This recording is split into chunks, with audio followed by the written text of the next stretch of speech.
Anybody have a deal they want to look at? You don't have to share one if you don't. But I'm happy to go through a deal. But another good way, let's see this.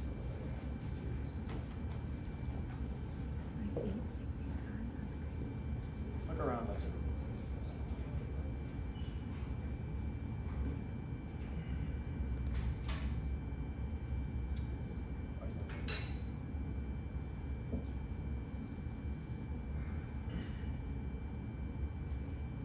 I have a deal. You got a deal? Let's do it.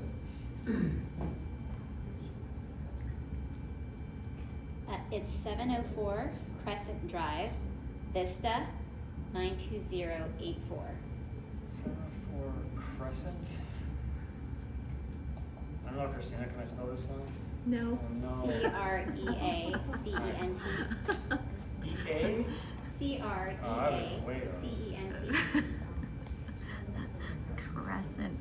Crescent. E-A? S-C-E-N-T.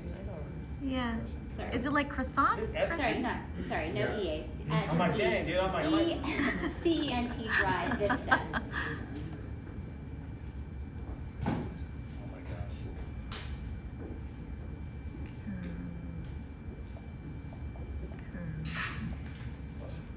There you go.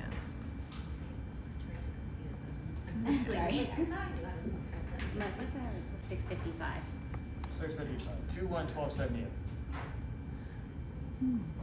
See if it loads. Does it load? It's coming up as a Yeah. 3. Yeah. You blur it out. I Oh. love it. That's it, no deal. Sorry, it's by a wholesaler. Yeah, it looks like it. I'm not saying it in a bad way. Just...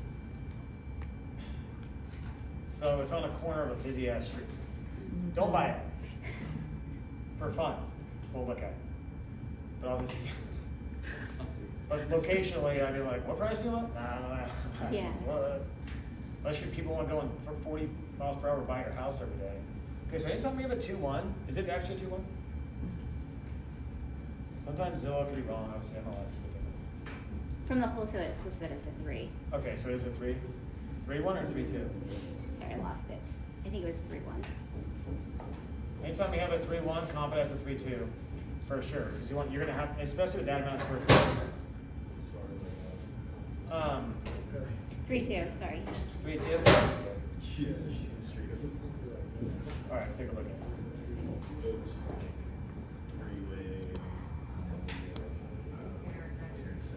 There we go, there's our guy. Interesting. Yeah, I knew the street name, like I've definitely been over there, but I didn't, So what's funny is I've actually done a deal not far from here. It was above like an overpass, and I was not a deal I normally do. We actually did okay on it, surprisingly. Okay. Would I do it again? No. But it, like, I was shocked that we actually. Oh, that's right. But it It was smelled like like cat pee. No, this is Oh, a different one? Oh, Oh, yeah. never mind. Okay. 3-2, no pool or anything like that. Okay. No solar. Another thing when you look at with aerial view, so if you're like this property right over here, for example, what I always look at is solar. Always, because a lot, if it's paid off, that's a high value. If you're inheriting that, what are you inheriting? So one of the first questions I ask, if I see solar, is it should be paid off or not? Right. Because it can quickly change your numbers in a good way or a negative way, right? All right. So this is our S&P. What are we at? 3-2. So because of the risk, this is a risk deal. There's nothing on market, and that's good. Okay, it is good. It means if you go on market in areas where there's nothing listed, should be the most popular, one of the most popular properties around, right? People want to, if the people want to move in there. This is a good family area. Just location sucks. All right, 3-bedroom, 2-bath. What else is there? Right now, evaluating, it's also very important. I'm not going to cross over eucalyptus. We know it's a different neighborhood. So, like, you're not going to go right here. I'm not going this way.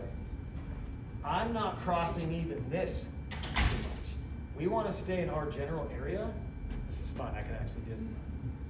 We wanna stay in our general area, and like, we know that's our property, but I don't wanna go deep over here, or deep over here, or too far, and this one's listed. This is, by the way, a very helpful comp. It's listed, we don't know what price or why or how long. Let's look at this one, 3-2. So it's on Civic Center Drive. Anyone know that area? You know Civic Center's a busier road. But it's, anyway, busier road. Looks like a decent property, by the way. This doesn't, looks like a somewhat remodel. I don't know if it's a flip per se, or maybe it was a rental at one point. 8,000 square foot lot. Vista is, are lots important? For sure. People love lots out there. Like we're looking to buy a property from a family that's moving to Vista for the lots. So they were listed at 750 and they have not sold. They've been listed since March. It's a long time. They bought this as a flip and they overpriced ARV. Got it? Know why they bought it? We can find out. Let's see. This person struggled to sell it too at 650. So when you see that history, this is our gym. We're just looking at a comp. You don't want to be the next person. This was around for a while. Looks like they just listed a fixture and got tied up and just ended up selling it finally at the price they needed to, because they were listed too high. See what agents do? Agents probably thought ARV was 750, listed at 650. This is a shitload of pain and frustration, and someone finally bought it. All right? I'm sure they have great stories about it. How, oh my God, they had to take this low ball. It's like, no, it was the only price that actually was going to buy it. Because of what? The numbers. It has to work. Anyway. All right, so, look, they did an okay job. It's Vista. You don't have to kill in here. And also the thing with flips, and I'm not going to design and construction and this and that. We could spend a little bit of time on those things. We could spend hours and hours and hours. And we don't have the time today, but white cabinets, brown cabinets, doesn't matter. I mean, if they're old and crappy, you replace them. Always new appliances, always new toilets, always new flooring for the most part. But in this price point, you don't have to go nuts. Always new windows. You ever like, you guys have everyone's got ChatGPT now and Google this and that, obviously, like, what's in an appraisal report? Just Google it, it'll tell you everything. Here's what's in an appraisal report. When the appraiser looks at, just know what they give value to, right? If they don't give value to certain things, don't worry about it as much. But if they do give value to things, it's helpful to know. Okay. So here, we have a 725. That, by the way, we're not much different than. And they're listed. And they're just taking a bath to sell this one at this point. Held it for too long. You can tell. We have a better lot. What price are they trying to sell this to you? $655. Yeah, we should you say like. You want to negotiate for him, Scrum? I laugh at these Well, because I look at it and I just laugh. Yeah. Oh, yeah. But you know what, dude? You know, when you're a newer investor too, you don't know. You don't know. Right? But ultimately, then you try and get a loan done, and like, let's say Strom's trying to help you out, and realize, like, dude, don't buy this here. Or you're going to put down like 50%. Because the lender will lend you the money, but their risk is going to change based off of the value. So the better you buy it, the better debt terms you get. Make sense? The worse you buy it, they're gonna be like, yeah, put down whatever, pick a number. They're like, yeah, I'll give you a loan for 200 grand for it, the rest is you. Okay, so let's look at what's sold over here. We know ours sold, that doesn't count. So the hardest thing right now, and because here's the hardest thing with these busy streets. You oddly have a comp, which is so crazy to me, because it's rare you can find one within the last few months on a busy street. Because just not a lot that sell. That's a flip too on top of that. Let's just say we didn't have that directional comp and we didn't really know. You gotta go pretty far back to find anything comparable. Still nothing, right? Nothing on Crescent. I don't see anything on a corner of a street light and a double yellow, which changes your risk. So I'm gonna go back to even 2 years. I'm not going wide, I'm not going miles apart, I'm going in my pocket and I'm going as deep as I can to figure out directional data. But I cannot work off all this other stuff over here. It doesn't matter to me, because my value is gonna be different. I still got nothing. Redfin doesn't even, here we go, kinda. 615, I went 5 years back. Now I gotta filter it out a little bit. What's our square footage again? 1100, 1200. We have about, let's just say it's up to 1500. It's 965 is interesting. Nice lot. Sold on Midger Street. Really nice lot. Basketball hoop, all that stuff. What's that 850 right there on Civic? Slug. The first one to do in the Civic Center. Oh, up here? Yeah. Oh, right here. Yeah, right there. Yeah, December 23. Sold for 850, 3-2, 1496.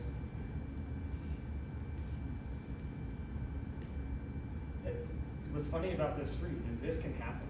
Like I said, I had a deal not far from here. Actually, I was like kind of surprised. It was over to normal price.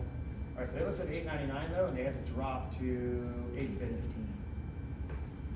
And they did, and they sold it. Look where they bought it. Let me see. Oh, it was a homeowner. So they have more equity. This one probably set back a little further off that main street. Yeah, it must be. Oh, it's nice.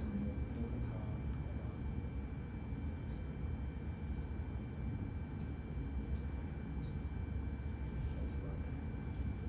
No other photos. No, I gotta sign it, whatever. So I think it was a homeowner rehab, whatever. That's good though. That's helpful. They have a pool. Let's see.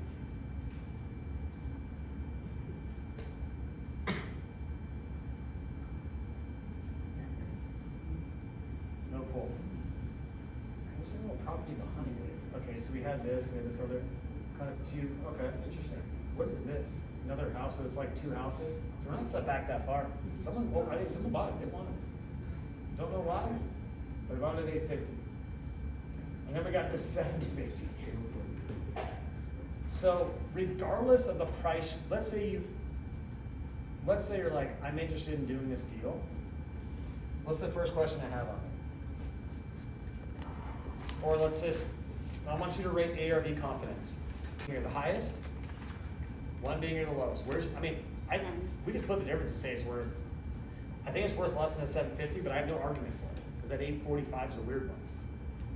So another thing you do is like call them and ask, maybe someone has to buy here, they didn't know, I stayed, I don't know. Interesting deal though, because it's weird, I throw it out. Not in a negative way, it's too hard for you to value. So I throw that number out and they're like, I gotta move that out, that $850, even though that's a comp. Because it's now, 3 years ago. So it's like, okay, because these guys are getting stuck. We're trying to figure out why. Also, okay, so we got, where do you guys think ARV is? Let's just do the breakdown.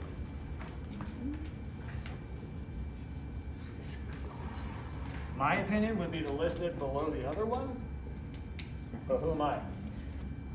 Well, I'm not even doing lot sizes and all that stuff. But my confidence on ARV of what I think, if it's already shaky, you're right away, like Trump said, he laughed, he's like, beyond where it was located, pass right away. It's like, I can't even tell what it's worth. I wish I could tell. I just can't tell. But let's just say it's worth, let's say someone buys it for $700,000. We're 25K below the other one. And I don't even have a data to say that's what it's gonna sell for. If you go 675, it could go 735. Someone might like that lot. I don't know, but I'm not gonna speculate. You know what I mean? Okay, rehab. There were 1,200 square feet. I don't know if you have photos. Usually you'll get photos, right? Yeah, You think it's probably about 80 a square foot, 100 a square foot? at least. Construction law, so that's about 100. Let's put rehab 125,000. Most of them are outdoor photos. What's that? Most of them are outdoor photos. Always good. All right, risk. So what I usually template on a very basic, like 3-2, let's say our buy box. If you have your buy box, let's just say 1,800 square feet and under, just for the sake of, this is the buy box. Then it will template that. I'll usually go 83% of ARV right off the top. And then I'll take different risk factors off based off of, this is my own experience through doing all the properties we've done and all this stuff, right? But I'll do like this, I would go 78%. I would take 5% off because I had too many unknowns based off my purchase. So I used to template 85 and the market was quicker. Now it's a little slower, 2% for safety. So I have 17% between purchase and ARV. Now I need 22%. Does that make sense? Those people are sitting, other people might sitting. I don't want to be the next person sitting on the crappy house. 78% of ARV. Let's do the math. So I have 700,000 times 0.78 minus 125. Where are we at? 421. I need to divide this at 420,000. Okay. What does this rent for? 3,800 probably. I'm just gonna finger in the wind, ballpark a rental, and probably 3,500 if you pull rental comps. You can pull them up, right? All right. So beyond holding costs and all that stuff, let's just we took all that out. We're at 400,000. Really, whenever I see a property sitting in that tough an area, I'll take ARV and I'll be like, I'll give you 400 for it. Because at that point, would all these zeros go to 10? Yeah, kind of. Pretty confident I could do something with it. Does that make sense? Mm-hmm. So if you get a good purchase price in relation to current value, you have better outs. Is it still something you'd want to do though, is the question. That's just, over there, if you're that exposed, do you think you can get away with no permits? No way. And then the question is like, who's gonna buy that property, who wants to live there, or is this something you wanna keep? So then you gotta think about in your head, like, what are my exit strategies? I have, he's asking 650, yeah, tell me when they drop by 250. And then, so another strategy that we use when we have stuff that like isn't the best price, and this wouldn't be an example of this deal particularly, was we'll do like a rehab with the seller and like a resell kind of thing where we could you can use your construction services and capital. We'll come in, we'll do the rehab, we'll get it sold, they list it with an agent, they sell it, and we take some equity upside or debt upside. I would take a guarantee on this one because I don't know where it would sell. That's how I look at it. That's how I do these deals. That's another conversation and stuff, but that's like a creative way to flip. But I don't know. I'd rather be here, and I'd try and wholesale this thing. I wouldn't touch it. I see if a buyer would pay $425 or something like that. Maybe they pay that. Maybe $390, maybe $450. But if you can make $450 selling it today, why would you ever touch it? Just wouldn't. Thank you. Totally. You're welcome. With